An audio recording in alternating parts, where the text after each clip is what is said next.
Okay, well, I must say I'm delighted to be here on your campus. I've had some very good hospitable experiences among your faculty as well as students. And I look forward to maybe some future work with you. I've been talking with your faculty and administration. Seem to be very enthusiastic about the kind of work we do. I also want to introduce Kazu, who is one of our senior trainers. He has tremendous experience in training in prisons, as well as training corporate people and children, college students, and school kids, and community leaders, and has done a tremendous job. And he's caught on this thing really fast, and he's taken it to different levels. And we just really appreciate it. He's out here in the West Coast in California, so up in the Oakland area. So I just wanted, he was just kind and generous enough to come and join me. And Jonathan, I don't know whether he's coming back here, but when he does come, that's Jonathan Globe. We'll introduce him as well with us. So then, what we'll do is jump right into the topic here, and that is community research. I'll give you an example of a couple of experiences we've had, and then we'll have some questions and dialogue and experiences. Huh? I grew up in Tampa, Florida, and I grew up in a segregated society. It was all over. I don't know if you know this, even when we took the train north from Tampa up to Philadelphia, New York, once you got to Virginia, it was called the Mason-Dixon line. And you had to change trains. It was always understood you have to take your bags off and get into another train, because when you go north, then you can sit anywhere you want to in the cars. But if you were going south, when you returned, you had to go in separate cars, okay, of the train. And that car was always the one that was next to the engine. This case, blacks did not sit in the back, okay? Their train car was in the front because it was next to the engine where all the noise and the soot and all that kind of stuff was going on, okay? So it was the most undesirable place. There was no air conditioning, so you had the windows down and all the soot from the engine would come, you know, cold engine. Your clothes and everything would get full of, you know, dirt and soot. You couldn't sleep because the motor was so loud, you know. And we used to call it a choo-choo train, all right? So all that choo-choo meant that you couldn't sleep, right? You couldn't eat in the places there along the way, so you had to carry your own food. So we would get a shoebox like that, you know, and we would put fried chicken in there, and we would put potato salad. You had to eat that potato salad, you know, that was your first day on the train, because the fried chicken could stay because you had 20 hours of travel to do. So we call it the chicken bone special. That's what we call that train. It was the champion was a train. But a lot of different experiences that we had in growing up in a segregated situation, I experienced that. The thing that motivated me and pushed me forward to do this work at an early age was my grandmother and I were catching the streetcar in Tampa, Florida. That's before they had buses. They had streetcars, tracks down the middle.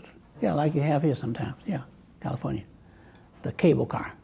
That was our regular transportation, with the cable on top, you know, and then on the tracks. Well, in this case, what they would do, blacks had to sit in the back, and they had a rubber curtain behind, okay, in the back, just in front of the back door, okay, and that's where blacks had to sit. And you would put your money, you would board the streetcar, put your money there, and then you had to disembark, and then you go and walk along the side of the streetcar, and then you entered the train, the streetcar, you know, in the back. And sometimes the conductor we're not sure whether he did it on purpose or he was just too busy or preoccupied. But before you could get to the back door, he would pull up, shut the door, and the steps would go up, and he would take off with your money. So we made a habit out of running, because if you could hold the door open, you could keep the steps down. Because see, when the door folds in, the steps automatically come up. So if you could keep the door open, you could have the steps, you could hop on while it was really moving. And my grandmother and I were this day, and I climbed up there with her. I was kind of young, 7, 8 years old. And we put our money in there, okay? And then I would run ahead of my grandmother so I could hold the door. She was kind of, portly, we call it, yeah. And she was running, and her heel got caught in the cracks of the cobblestone around the tracks. And she went, she fell. And here I was trying to reach for her and then trying to reach for this door, and there was no way. It was impossible. I didn't succeed at either one. I couldn't pick her up and I couldn't hold the door because the train was moving. And I remember that day very vividly. It felt like something like a sword had cut me in half while I was stretched out like that. And I remember saying to myself, I'm told at age 7, there are some experiences you've had that you will never forget at age 7. That people, if you think about it, okay, a memorable experience. So that was my memorable experience. And I said to myself, when I get grown, I'm going to do something about this problem. I have little memory of childhood because I couldn't wait to get grown. Okay? I couldn't wait. In fact, they used to call me little man. All right? And I think there's a picture in a book that's called The Children. If you haven't seen that book, you want to look at it because it's David Haberstam. It's a newspaper reporter from the New York Times and Pulitzer Prize winner and that kind of thing. He wrote that book. He's from California, out here where he lived. But he's deceased now. But there's a picture of me with a hat on, and they always call me little man, all right? Because childhood, I just, every day, I couldn't wait. I kept pushing time on, like pedaling water. Time, hurry up and get, okay, on with it. Let me get grown. I wanted that. So opportunity came, I got involved in the sit-ins in Nashville, Tennessee, and the Freedom Riots, and all of those events. I worked with Martin Luther King, and he appointed me the national coordinator for the Poor People's Campaign, his last campaign. And we had to look at getting prepared for Washington, D.C. He was in Memphis. And one of the things that we did was we had to get new groups involved in this campaign because it was poor people. And I remember the conversation I had with Martin Luther King in his office there. We just finished a staff meeting with Jesse Jackson and Hosea Williams and Tim Bevel, Andrew Young. So I stayed back because I wanted to have a private conversation with him. So I asked Martin Luther King, I said, Dr. King, now we're going to call this the Poor People's Campaign. Poor people, so it's not about segregation of blacks and discrimination, right? Okay, poor people, right? So he said, yes, that's what we ought to do. Now each of the campaigns, if you would note, 3 words. The name of our campaigns never was more than 3 words. Montgomery Bus Boycott. The Selma Movement, okay? Albany Movement. So Birmingham Movement. Go right down the line. Chicago, in the slums. All right? So it's very simple. Poor People's Campaign. So I say, well, Dr. King, if we're going to call this the Poor People's Campaign, we know that there are more poor people than just simply blacks. So what about the, do you want to get them, in those days we call them Chicanos, for those who were born in the U.S., you know. We want to get them involved. He said, yes, yes, we want to get them involved. So I had to go and find Corky Gonzalez, and I had to go find Reyes Tiarina, okay, and Cesar Chavez, okay, and those people, they were leaders of the Hispanic community here, and even in Puerto Rico, they were Hispanics, right? Yeah, sure. So he said, well, yes, we want to get them involved. So I had to go and do some checking to find out, you know, who the leaders were and the kind of issues they were involved in and stuff like that. We knew some, but, you know, we had to get more specific information on the research and stuff like that, okay? Grape strike workers, you know, that kind of stuff. Then I said to him, well, Dr. King, what about the Native Americans? Well, yes, we want the Native Americans, you know, want to get them involved. So we're going to build this coalition, okay? So I didn't know any Native American, you know, leaders, except we had the march in 1967 in New York. It was called the Spring Mobilization to End the War in Vietnam. And I was the national coordinator for that group. My role has always been keeping things together, okay, and dealing with conflict among the folks who are supposed to be working together. That's the kind of role. He's laughing because, not that he creates conflict, nothing like that. No, but he understands what we're talking about. That's Globe, by the way. I told you he was coming in. That's Jonathan Lewis. He's one of my chief trainers, okay? So I had to go and find out who the Native American leaders were, but I had a good start because I knew Rose Crowfly High in Seattle, Washington. I knew Mad Bear Anderson in upstate New York, Iroquois Reservation, and I knew Dennis Banks, okay? I knew some leaders in the Hispanic community and also in the Native American community, but I had to learn more about them, like in larger tribes and that kind of thing. So, and the kind who were not just Native American leaders, but those who were involved in social change. And that was a difference. You can't assume that because a person belongs to a certain group that might be oppressed, okay, that the leaders are always interested in social change.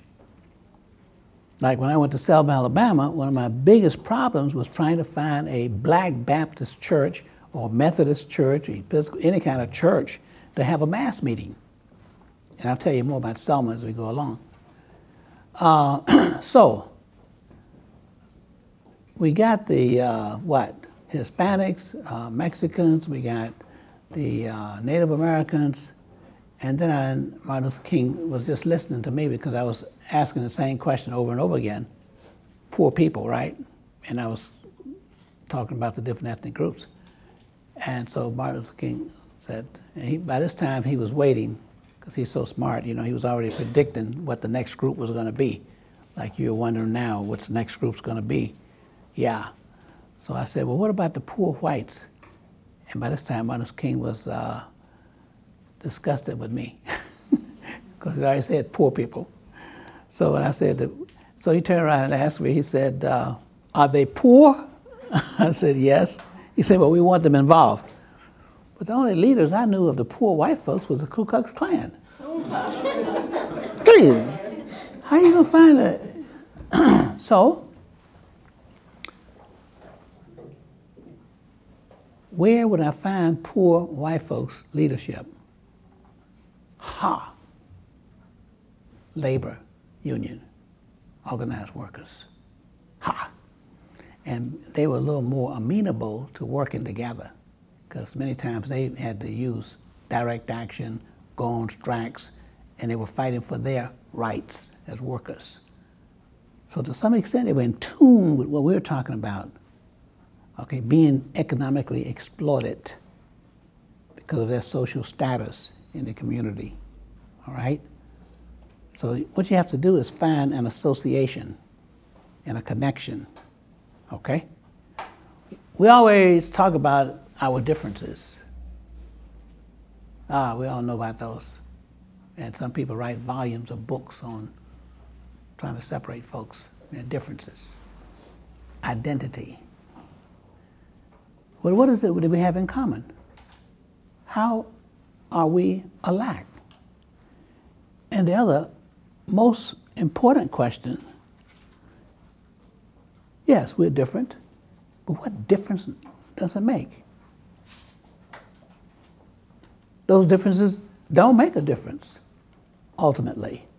We have the same desires, we have the same issues and problems that we have to deal with. We want our children to eat and have a place to stay and all that. And besides, how did we get here in the first place? Well, it's no secret. We all came the same way, through the front door. Yeah.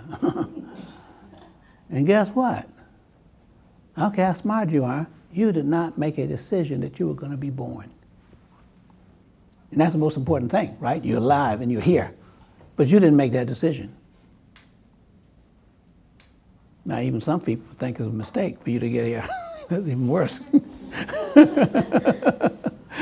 But we're here, right? Yeah. So, what are we going to do? That's the question. Now that we're here, the other important thing is that we don't know how long we're going to be here.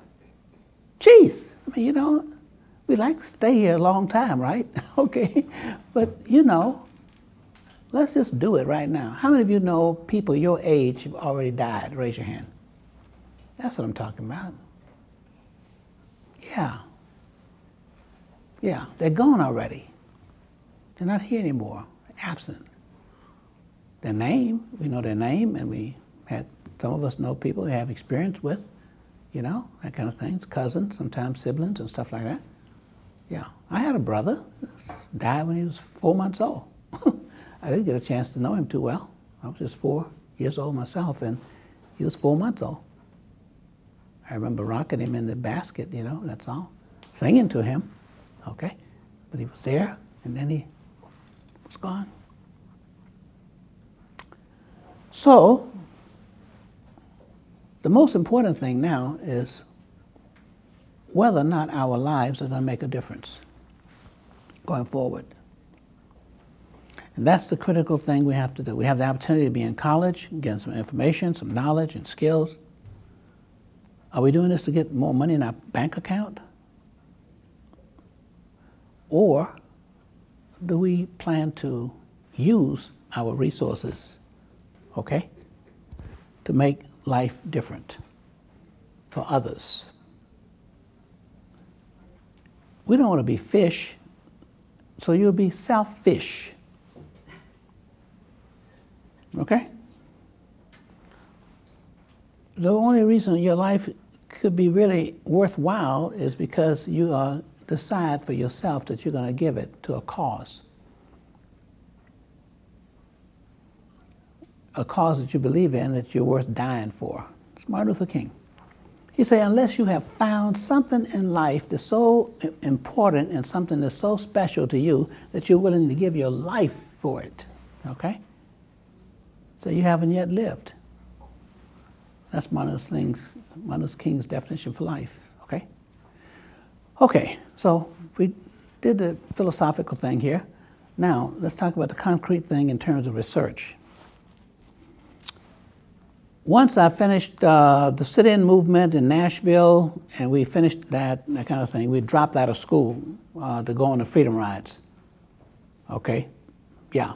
John Lewis, Diane Nash, all those people you know, we dropped out of school in our final exams because they were going to stop the freedom rides. We said, no.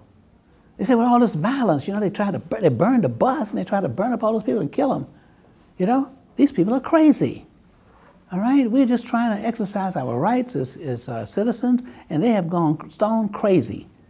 Tried to burn people up, and they beat them up, and they're trying to kill them, simply because they're exercising their rights. So, we formed SNCC, the Student Nonviolent Coordinating Committee, and we decided that what we're going to do is take off, drop out of school for a couple of years, and be volunteers, and work with SNCC. Okay? So we did. And when I went to get my assignment down in Atlanta, James Foreman, who was our executive secretary, and I actually participated in hiring him. He was a professor at the Roosevelt University in Chicago, and he agreed to come down and be our executive secretary. You know, little or no pay. Mainly no rather than little, okay? Yeah, but he was, you know, pretty, a lot of skills and stuff like that. So he decided, he gave his life, okay, for that. So I went to get my assignment, and they told me that there weren't any more directorships available. No more directorships. He said, you can go and work with Charles Sherrod over in Southwest Georgia. You can go to work with Bill Hansen, who's over in Arkansas. That's the one you don't mention very much. People don't know about that. Bill Hansen was a white director of SNCC project in Arkansas. Okay? Yeah. Or Bob Moses in Mississippi. He said, you can go and be assistant director. I said, wait a minute. I'm 22 years old. If I want to be assistant director, I'll go get married. Yeah. So I have to be director of the project, okay?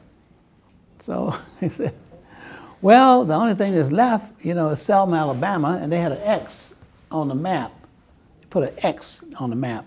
They said, well, Selma, Alabama, you know, they had 2 teams of SNCC workers who had gone down there, and they didn't, you know, came back independently, okay, 2 separate groups. They came back with the exact same report. Same report. You know what that was? You can't accomplish anything in Selma, Alabama, because the white folk are too mean and the black people are too scared. So you can't accomplish anything.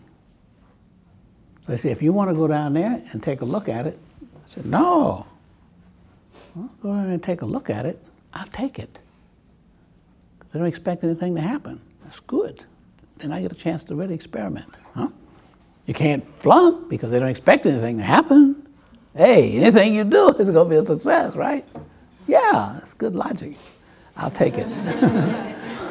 So nobody harass me about, you know, what I'm doing and that kind of thing because, you know, I'm, you know, doing the impossible, right? Expect anything. Good. So what did I do? Instead of going straight to Selma, Alabama, I decided what I was going to do is do research on Dallas County. That's the county for Selma. So the first thing I did was I did research on the libraries. Yeah. I had to know what was in the libraries before I went, because I waste my time going looking for something that wasn't there. So I did research on the library at Tuskegee Institute. That's what it's called in. You know what Tuskegee Institute is? You heard of it? Oh, you heard of Booker T. Washington, right? No. You heard of George Washington Carver? Some of you? You like peanut butter? He was the one that invented peanut butter. George Washington Carver, right there at Tuskegee, okay? I have a home there, around the corner from the university, okay?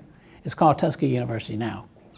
In fact, my wife is doing research to find out who the librarian was when I was there back in '63, because that librarian and I became very close friends, and they let me in early in the morning before the library opened because I was doing research. The reason I chose Tuskegee Library is because they had more data and information that I needed on Alabama. And one of the publications they had there, which I could not find at any other, okay, black library, was a publication put out by the White Citizens Council. You got to know, you got to do research on where you get the information first. Otherwise, you waste your time looking for something that doesn't exist there. So I said, if they have the publication on the White Citizens Council, the monthly publication, hey, they're into some serious stuff. And I checked some other resources there, and it was good. So that's my first stop, was the university. Never set foot in Selma. I went there and I started studying. I started looking into files because one of the questions I had, why was it that this little town like Selma, Alabama, okay, was so bad that this big SNCC group wouldn't even go in there? Well, why were the white people so mean? And what was it that made the black folks so scared? So you got to get the right questions first. So you have to go through the history. Every condition that exists has a history. And if you can't appreciate the history that brought it to that point, then you can't really appreciate the condition itself. It has a history, okay? Yeah. Like one of the things that people don't know is a big secret, but I'm gonna tell you, okay? And if you want to spread it, it's okay. The Ku Klux Klan originally was not anti-black. The scholars don't know that, because I've seen them. They wrote books, but they don't know about the Ku Klux Klan. The original purpose of the Ku Klux Klan was to train their attention on men who had babies and they didn't take care of their children. It was a social service organization. Okay, vigilante, of course. Okay, those things didn't change. And they would go after these men, and they would beat them up and threaten them if they didn't take care of their children. They thought they were doing some very honorable and respectable work. Yeah. If you're going to have these children, you're going to take care of them. Okay? Not the welfare system. Because you know what the welfare system was? The men who had to make sure the children were taken care of. Yeah. Mm-hmm. So if you didn't take care of your children, then the other men, because they're the ones who worked, and those are the ones, yeah, okay. Because women, they didn't make any money, they didn't have jobs and stuff like that, so they had to depend on somebody else. It was after Reconstruction that a branch of the Ku Klux Klan separated and started focusing on attacking black people. So when you say Ku Klux Klan, you have to say which one. Now, that group that was more racially oriented, okay, and they call them racists and all that, that group is the one that survived. Now, in studying in the library, I was looking at the number of lynchings that had taken place in Dallas County and the number of incidents that caused people to say that the white folks were too mean. What was in the publications already? So we looked at the newspaper, okay, articles, because they were very open about, describing lynchings and stuff like that. In fact, while I was there was a fellow from New York, a journalist, and he had this huge camera, and he was taking photos of the front page articles where lynchings had taken place. And that's all he did was take pictures. And I found, pictures for him, front page articles of newspaper and articles that related to lynchings and stuff like that, chasing black folks out of town or whatever, et cetera. And when he found something on Dallas County, he would bring it to my attention. So we were collaborating. He went back to New York and wrote a book, which if you're interested, you can find it. It's called 100 Years of Lynching. And these are newspaper articles on the lynchings that had taken place in the South. I was only interested in Dallas County, but of course he was interested in, a lot of other lynchings in the South. 100 years of lynching. So we used to get there early in the morning before the library opened, and the librarian would let me in, okay? Two of us, and he was a Jewish guy, and we would just go and spend the whole day in the library. I studied standards and poors, okay, on the economics of Dallas County. There were 8 families that ran the county and had businesses and political positions, and they were head of corporations and that sort of thing. These 8 families controlled the entire county, and that if you married into that family, you never had to worry about a job, okay? one interesting thing happened is that the Ku Klux Klan, rather the White Citizens Council. Okay, do you know the difference between the two? I should. The White Citizens Council was the white collar Ku Klux Klan. These were the business people. Okay, they didn't go around doing a lot of stuff. They used economic reprisal and that kind of thing. The Ku Klux Klan was the one that wore the robes, you know, and stuff like that, and burn crosses, and they would go and terrorize people and hang people in trees and stuff like that, you know, to intimidate people. That's the Ku Klux Klan. But the White Citizen Council were more sophisticated, okay? They were the ones who were, you know, business people who ran the bank and that kind of stuff, etc. And that's where their board meeting was. The last Thursday in every month, all right, the White Citizen Council, which is made up of these business leaders around the community, they met in the downtown bank, the boardroom of the bank downtown. That was in their publication. I needed to know why black folks were so scared. So you had these organizations that existed that spent a good deal of time and thought in how you keep black folks oppressed. It wasn't just a few people who said, I don't think you ought to have your rights. Oh no, it was organized. In every state in the South, most of the states, they have what they call the States' Rights Commission. Because they believe in states' rights. It's like the issue we're talking now about guns and stuff. States. You're talking about the gay marriage. States should, you know, decide on that. You got the United States, but hey, sometimes they're united. And other times they're disunited. Okay? But states have rights. That's how they got them to come together as the United States. They had to guarantee that they weren't going to take away their rights as states. Yeah, California, it's its own state. Texas was sovereign. You know what sovereign means, don't you? We make all the decisions about what happened to us. Yeah. So, I studied Dallas County, but also Alabama and the surrounding areas, because I know that there are contributing factors. One of the things I found out was that the capital of Alabama was not always Montgomery, Alabama.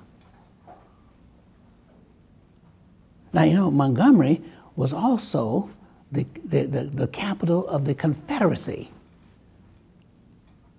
So Alabama used to house, a separate government, separate nation, because the Confederacy had pulled out from the United States. That's what the Civil War was about. Just like other places have Civil War, you know, North and South Korea, East and West Germany. So it was not, you know, the United States had to go through that fight also. That's what the Civil War was all about. I have to make sure you pronounce that correctly, okay? Because I was at Wakefield, Rhode Island, and I was talking to a second grade class. And there sitting on the front row was a little white girl with blonde curly hair and bifocal glasses. And she had big knees, okay? And she was sitting there. And she was taking it on the front row. She was taking in everything I said. And with little children, you know, you can't talk more than 10 minutes, you know what I mean? Otherwise, you're lost, okay?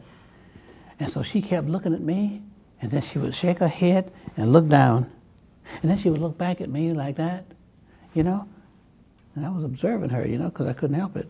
So when it's time to ask questions, you know what I mean? I said to her, now you're going to get a chance to ask the first question. So what is your question? Because she was so intense. She said, and I've been talking about the civil rights struggle and that kind of thing, you know? She said, I don't have anything to say, but you just look so good. So I adjusted my tie, you know, and stuff like that. And said, I understand what you mean, you know. She said, just to think you were in the Civil War.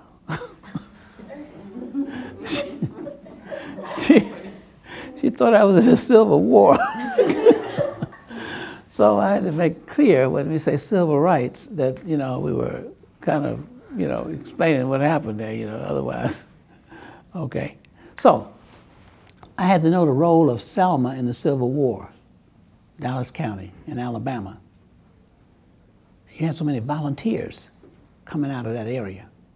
And even before, now the capital of Alabama used to be in Dallas County. Yeah, a lot of people in Alabama don't even know that. So the research is important. All right? So there's a lot of things I could say, but I'm going to just lead this right to one point so we can have a discussion. Just one point in terms of research. In fact, the capital used to be called Cahaba. Cahaba. It's in Dallas County. They moved the capital to Montgomery because the place got flooded, and they wanted to put it on a, higher, plane, It was above sea level, that kind of thing. And what happened is that, skipping over a lot of stuff, I did research on the economics, I did research on, I'll just give you one example. After the 1954 Supreme Court decision, in 55, they had to give the formula for desegregating schools.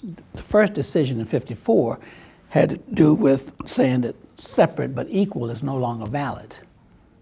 It really did not say, even though it was on a ruling on the school cases, it really didn't say, okay, all schools should be integrated now. So we call it the school desegregation decision. But it was actually 55 that gave the formula to how you go about desegregating your schools. The citizens had to take responsibility. The government did not come in and start filing suits against everybody who segregated their schools. No.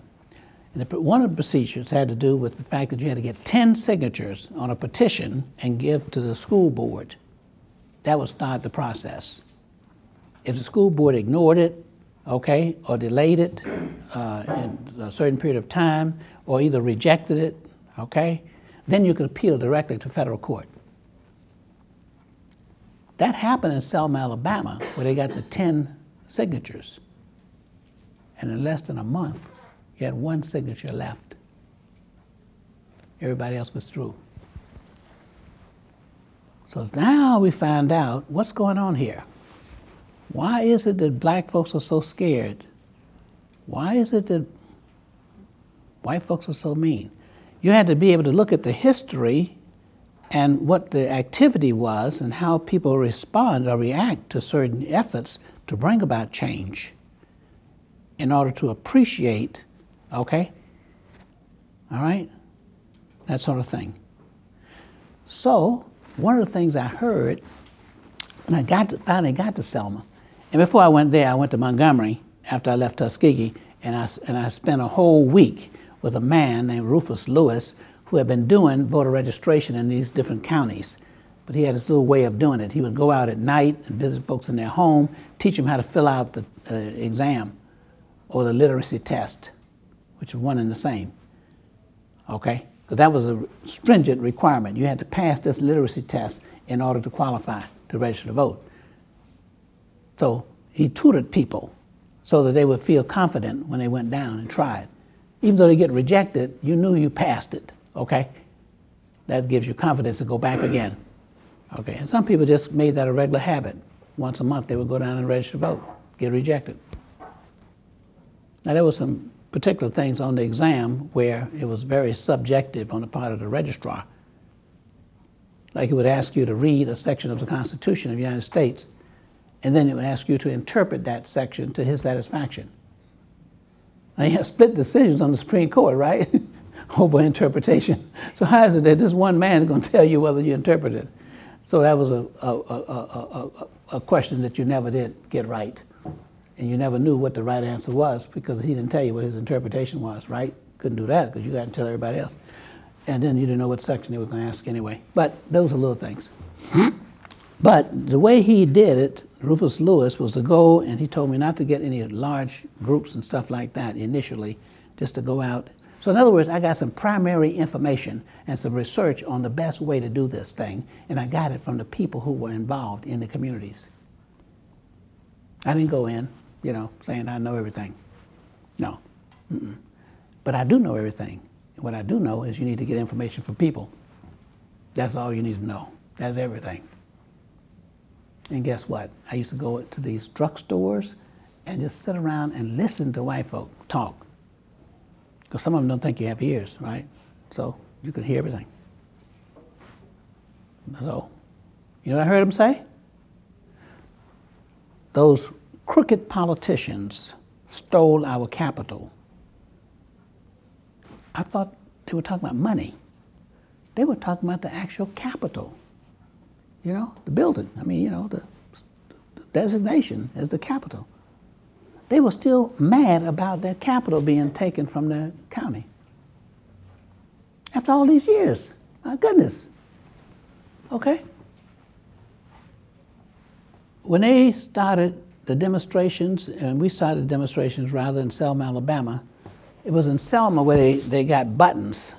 The sheriff and all of the other posse members and everything. You know, these buttons said, never. Never. I mean, you know, like it might have happened in Montgomery back in 55, it might have happened in Birmingham in 63, or whatever, you have demonstrations, but it's not going to happen here. Never. Who do you think they were talking to? Black folk? These people were more angry with the white people in Alabama than they were the black folks. They were out to prove a point that we are the ones who, because see, they had an inferiority complex because they lost their capital. You have to study the psychology of a community.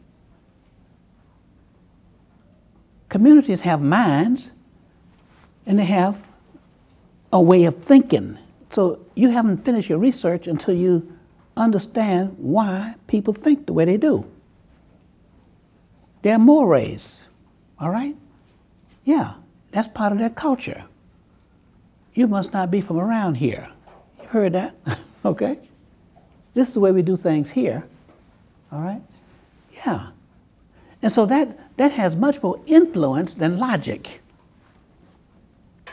a way of thinking. And that's what they teach children growing up, how we do it here. And there are certain institutions that they establish to make sure. Churches is one. So you understand, okay, how we think. The schools is supposed to do that also. That's why originally they started schools so the children would learn how to be good citizens. They took out civics though, you know.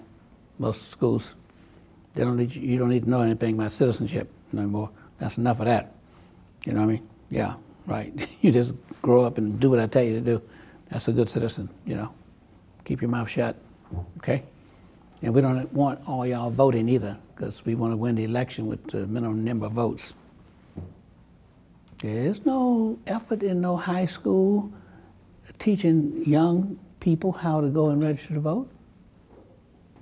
They're not interested. No. They'll drop the age to 18 now. Next thing you know, these 18-year-olds will be running for office and everything. So a whole bunch of those kids, they turn 18 every day. Dangerous thing in the world. Okay, so final point we open up for discussion. There is no substitute for getting correct information. That was Martin Luther King's approach. His first step before he started any campaign was to gather information. And we say information, we're not talking about collecting facts. Some people think they've done some research when they collect some facts. Like some people never did know what the button never meant. They always thought they were against black folks. I know, because I did the work before I got there. Okay? Yeah. And that's why it's so important. That's why I was really excited about coming to this class, because what you're doing. There are contingencies of reinforcement. In other words, when you look at a problem, you've got to understand what leads, feed that particular problem or that condition that exists. There's a history to every conflict, and you'll be working on the symptoms and not the problem if you don't understand the history of it. So, like for example, most people don't know why, but in Montgomery, Alabama, you had bombs that they used to threaten folks. They bombed Martin Luther King's house with his wife and baby in the house. They bombed the church, Abernathy's church, First Baptist. The only reason they didn't bomb Martin Luther King's church because it's right next to the Capitol, a building. If you bomb that church, you might blow out windows in the Capitol building or next door to the government buildings. So because it was located there. So they went and bombed the next church they found further away in the neighborhood. Oh, Birmingham? They bombed so many places in Birmingham. They bombed the church and killed the 4 little girls. They bombed the motel, and they bombed whole sections of the city where black people lived. They used to call it Birmingham. Guess what? Birmingham was in 63. Montgomery, 55. Okay? 55, 63. Selma, okay? 65. No bombs in Selma. I know why. Because of research I did. I can tell you why. You see my point? So don't take things for granted. In fact, when you come to your first conclusion, put it in the drawer or in the file cabinet and keep studying. And keep asking the question, why? You never stop asking why. Like, why all these killings among young people and that kind of business, etc.? Why? All these folks in jail instead of being in school. You have more, minority people in prison than you do in these guys, by the way, okay? They train folks in prison all over. Juvenile facilities, the adult facilities, the whole bit, okay? Schools, like I was saying, yeah. They have a lot of information. They can tell you why certain things happen. You know why? They talk to the people who did it. Yeah. Final point. When I was in Columbia, we found out that the highest homicide date in Columbia, you know when that was? Could you imagine? There was one day that they had more killings than any other day for the previous 25 years. Can you imagine what day that was? What do you think? Take a guess.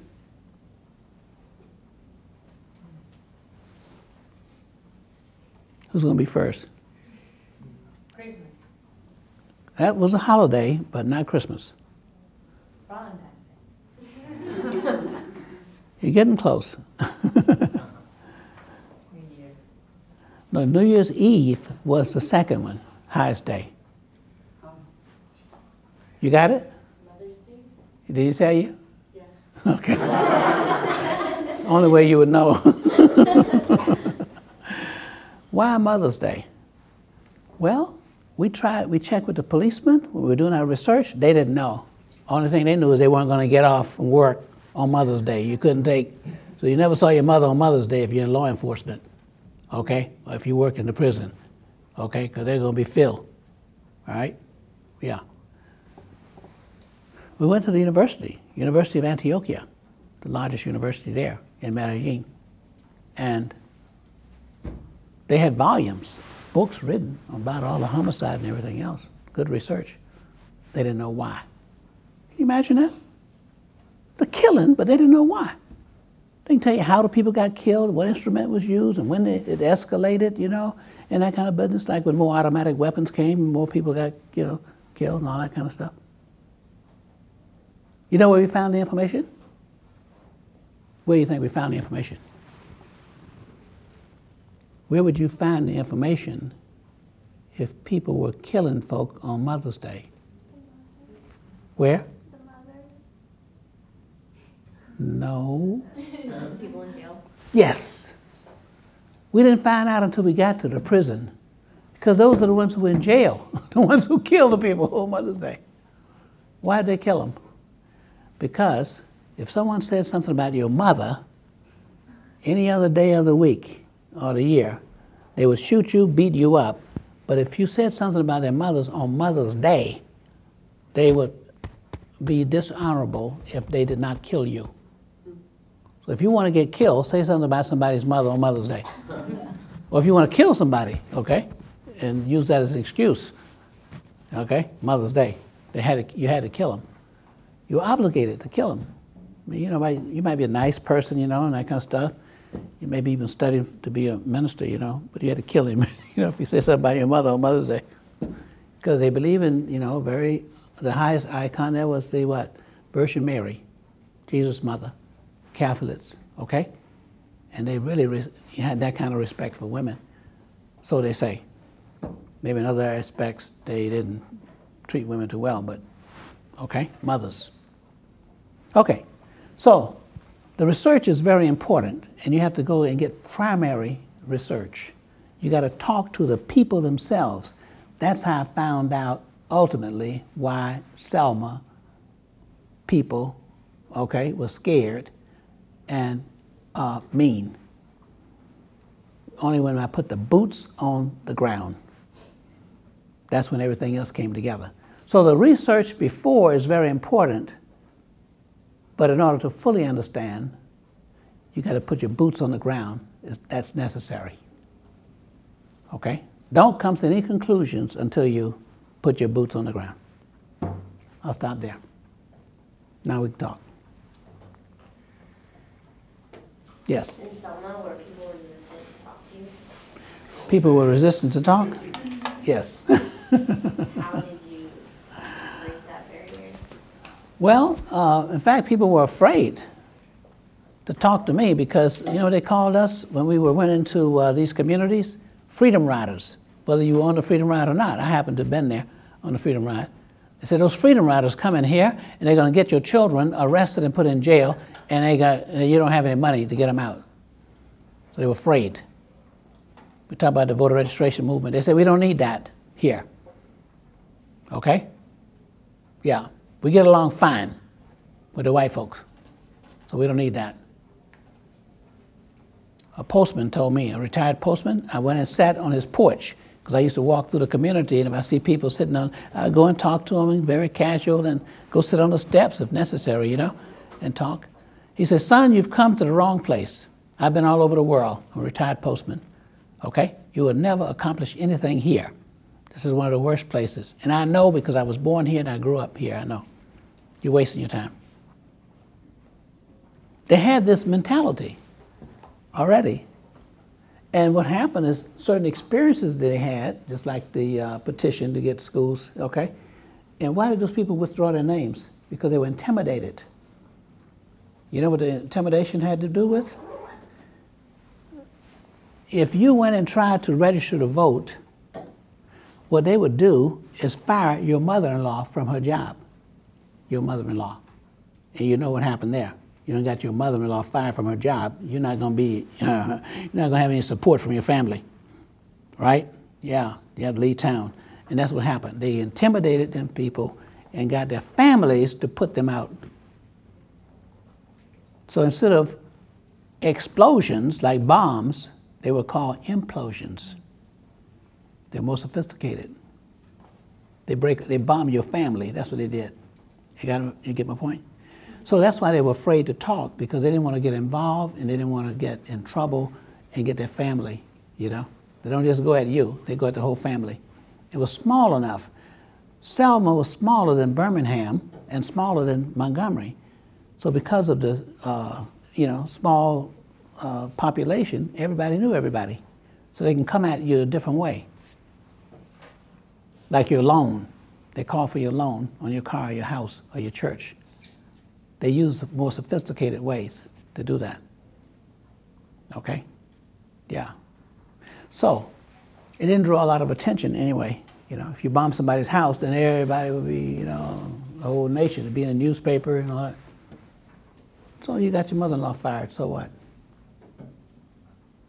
Subtleties. I studied that, see? Okay? So they were afraid to talk to me because they didn't want to get in trouble with their families. And they didn't talk to each other either, the leadership. So the way I got them to talk is I went and I talked to one person. I said, what do you think about, because I was trying to get a mass meeting, a church to have a mass meeting. It took me 3 months. I say, what do you think about Reverend so-and-so? Oh, him? Oh, that guy, you can't trust him. He's this, that, and the other. No. A lot of negative stuff, okay? So I say, well, what would you say that's good about him? Something positive.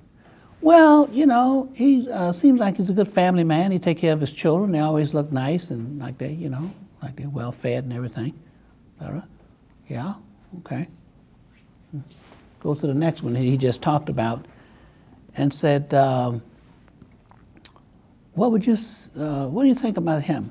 Oh, that, you know, hey, you got to keep your distance from him, you know, that kind of thing, you know what I mean?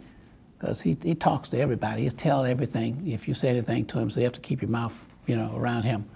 Don't talk. Well, what do you think is positive that you could say about him? Say, well, you know, he keeps his car clean and his lawn looks like, you know, it's well kept and everything. So his house, you know, that always stay painted, you know, doesn't look like a junk place. Okay. I said, I was over there, I talked to him. Do you know what he said about you? So what did he say about me? He said, you look like you take good care of your family. You're a good family man and your children look really nice and neat and stuff. He said that about me? I said, yeah. Oh. So next time he sees the guy, you know, hey, how you doing, man? Okay. So I had to first get them to start overcoming the barriers they had against each other, because the ministers represent leadership. So that's what took me so long. I had to work it, okay?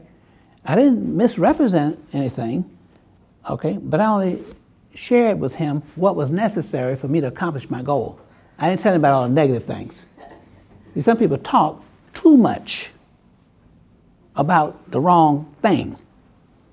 And that's how you alienate folks from each other instead of talking about positive things.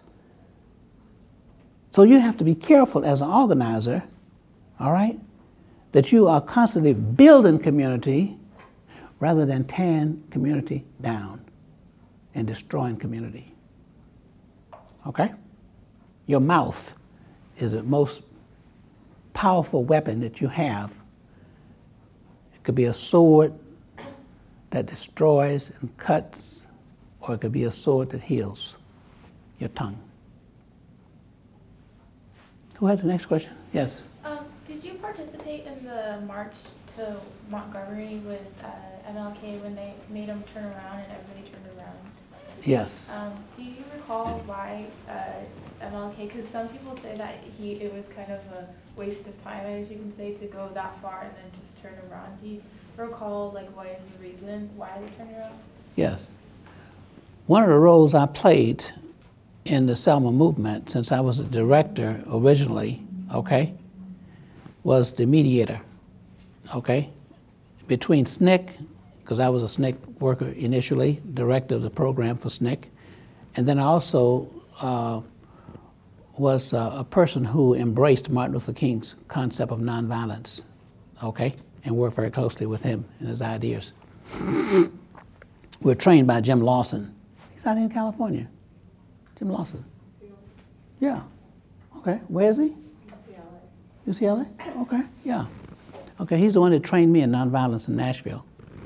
So what happened specifically with the march on Tuesday? The first march was on that Sunday, the first Sunday in March.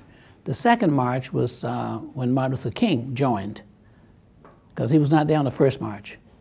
John Lewis was there and Hosea Williams. John Lewis was not supported by SNCC.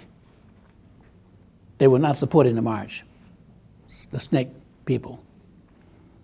So John Lewis went on his own. He happened to have been the chairman of SNCC, but he didn't represent SNCC on that march. But a lot of people don't know that, so that's not important. He was there, okay? The second person that was leading the march was Hosea Williams. He was from SCLC, Martin Luther King's organization. And Martin Luther King couldn't be there because he had to speak at his church that Sunday because he was a co-pastor and they rotated. And it was his Sunday to preach, so, you know, he had to do a lot of things around there, but he had to be there when he was supposed to have been there. And so Hosea Williams and Andrew Young and Jim Bevel, they flipped a coin. And we don't know whether Hosea won or lost, but he was the one that was assigned to do the training, lead the march, okay? Now, the second march you're talking about, I'm just giving some background because some people may not know about that. The second march was on a Tuesday, and some of the people criticized Martin Luther King because he led the march across to the city limits, which was on the other side of the bridge, and he had a prayer meeting, knelt down and prayed. A lot of folks had come from all around the country to join this march, and he had the prayer, and then he wouldn't violate the injunction. There was a federal injunction that prohibited them from continuing the march until it was settled in federal court, because the administration of the county, officials, had filed an injunction. And it was in Judge Johnson's court, Fifth Circuit. You have 3 judges, each of the circuit courts, and then you have Supreme Court. Okay, the suit that was filed, the injunction was filed in Judge Johnson's court. Judge Johnson, even though his father and the others were, like Ku Klux Klan members, when he got to be a federal judge, he was very liberal. And a lot of decisions that came out, including the school board decision, Judge Johnson was favorable and voted for that change, okay? So in other words, you had to make a conscious decision in terms of strategy.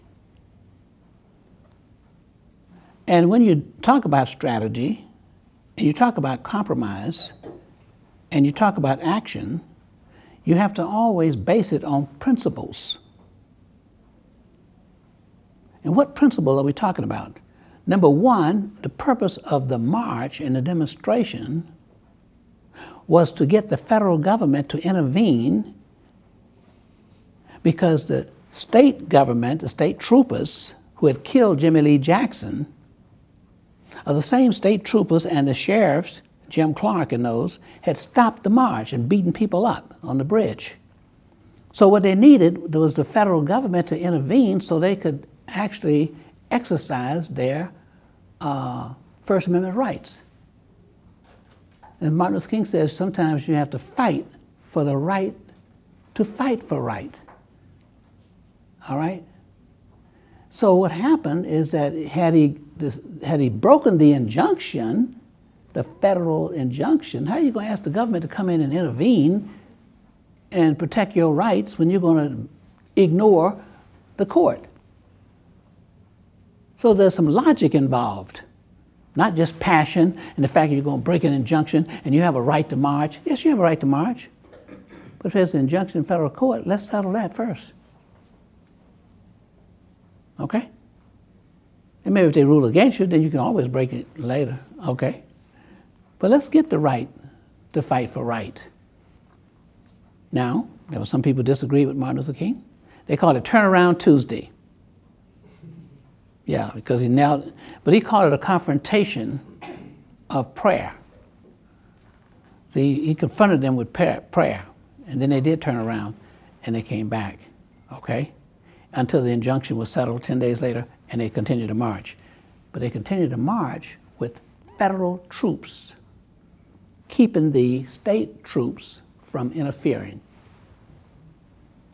So if you got the state troops, okay, trying to stop you, the only other force that's greater than the state troopers would be the federal, okay? And it so happened that the federal government, okay, had to protect your right to vote, even though you had state procedures. See, that led to the Voters' Right Bill. That was one of the key things. Who decides who's going to vote? And whether or not you're administering this thing without prejudice. That brought it home. Always remember the goal you're trying to reach. Your method must be consistent with the goal. So you don't violate a federal injunction if you're trying to get the federal government to intervene. All right? And SNCC people, my good buddies and colleagues, when the march was ended in violence, the first march, some of them went down to the state and had a picket the Capitol. All right? And that soon fizzled away because every time you had to go to the bathroom, they wouldn't let you come back in the march, in the picket lines. So overnight, that disappeared. Okay? It was a protest, but it was in frustration. So you can't just simply, you know, have a protest. You got to understand a movement. That's the difference.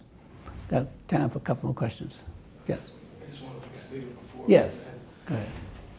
We're talking about the past that created the present. There's a great deal happening now in the present to continue that type of stuff. It seems folks are interested a little bit in Selma and what's happening there. I've been working with Doc now for a little while, and I've been trying to follow where he's already been. We've institutionalized it in Chicago within a small school. We've been working in Selma, Alabama. This year there's about 300 to 350 college students coming to Selma, Alabama for their alternative spring break program. If anybody's interested in coming down, it's during March. You can go up to ppwn.org and you can find out more about that particular event. Look at our events section. Where is it? PP what? Positive Peace Warrior Network is the name of the organization, but the website is ppwn.org. ppwn.org. Okay. So it's still today. Please don't just engage intellectually, we need you physically. As well, he may not say it, I'm sorry, one last thing, but SCLC is also doing a March on Washington this year in August 24th. I wasn't sure if you were going to mention, so I want to make sure it got mentioned. Go right ahead. And we're looking for as many college students as possible, because it wasn't the people who's his age, it wasn't the people who you are older than you, it was really people younger than you and your age who brought all this victory that we continue to celebrate for the last 40 years. So remember, that was y'all 40 years ago making those sacrifices. And if we're to make it any better, y'all, with us, have to do the same thing. So I just want to give that out there. If y'all are really interested, let's write the history for the next generation to read. Yeah. Globe, is your video that you showed at the workshop on that website? Yes, if you go to, we have a YouTube page as well, Positive Peace Warrior Network. Also, Awareness 808 has a lot of our videos from a lot of the trainings that we've done, as well as, we've been following him for a while, so there's a lot of videos of him too. But there's videos of where this has been, how it's worked, and people talking about it from their specific perspective. So it's worth checking out. We'll do that together. Cool, thank you. I really appreciate that. That's right. Okay. So, we have time for maybe a couple more questions. Oh, that's right. Angelina? Go ahead. In engaging in nonviolent social movement, there are particular issues that, like in Palestinian territories in the West Bank, are having trouble with. There are a lot of conflict resolution organizations, for example, the Lean Against the Wall, that tries to spread awareness on the legality of the separation barrier between the West Bank and Israel. And they try to use nonviolent means, but sometimes there are either violent infiltrators or people that use their words violently or actions violently within the marches. So in huge demonstrations like the March to Washington, besides having a group of highly trained and organized nonviolent facilitators within the movement itself, within the march, how do you get the media to not focus in on the rebel rails within your protesting, within demonstrating? Mm-hmm. The short answer to that, I won't have time. But I can give you a response, okay? Response is you have to have trained marshals, okay? And I can give you many examples. We used the gang members from Chicago who we trained as marshals on the Selma March. If we had the film on Selma, I could show you some of the gang members who were there, because they were already organized. I used the labor union when I had the one in New York, okay? We had a group called YAF, Youth Against Fascism, and they were very, adamant, really, and they used to come to the meeting, and they had a discipline caucus which meant that they planned before they came to the meeting to disrupt the meeting by standing up, talking, and throwing their propaganda around and stuff like that. I was chairing the meeting. As chair, I never told them to shut up. Because see, what happened is the group come in to disrupt, the first thing they do is attack the chair. You get that? That's how you tear up a meeting, attack the chair, right? So I didn't respond. But what I did, after they did that the first time, I went back and organized and strategized, okay? And we got the labor union to marshal the meetings. So we had identified all of those people who came to disrupt the meeting, and we put labor union people, the pipe fitters union. You can imagine the pipe fitters union, right? Yeah. They're the ones who sat next to them. And when they started all that disruption, they just said, well, you sit down and be quiet, please. Okay, we want to have the meeting. Thank you. Very polite. You have to train them now, you know, because otherwise you don't want them to be violent towards other people, okay? You have to politely ask them to please be quiet. They're trying to, you know, do the meeting, stuff like that. So, and even after all that, when we had the demonstration, I got word. That's why I have to listen, you know, like I used to listen to the people in the drugstore talk about they stole our capital. You have to do a whole lot of listening if you're going to organize, okay? And so I found out that the YAF group was going to go on the march, and when they got down from, what's the name of the park in New York? The big Central Park. We marched from Central Park to the UN. And when they started marching, okay, this YAF group was going to break loose and go down Wall Street because they were talking about the, you know, the corporate community and stuff like that, supporting the war in Vietnam and all that. And when I found out that happened, what I did was I got the marshals, who were the pipe fitters unions, they trained, and when we got close to Wall Street, we did three things. When that group got close to Wall Street, okay, in the march itself, I got the pipe fitters union to go, you know, too deep. In other words, instead of having one marshal, they bunched up and had 2 rows of marshals, okay, like that. So they couldn't break loose. And then we start yelling, okay? Keep marching, start. We made it speed up, and you had to walk faster. Walk fast, you know, and shouting, you know, that kind of thing, all right? And then we said, join hands. So we had practiced all of this before we got to, on the march. So at that time, it was called, you know, social dislocation. You see my point? So in other words, psychologically, people getting these new shouts and demands at the same time, and people saying, walk fast, you know, move fast, and they weren't able to break loose.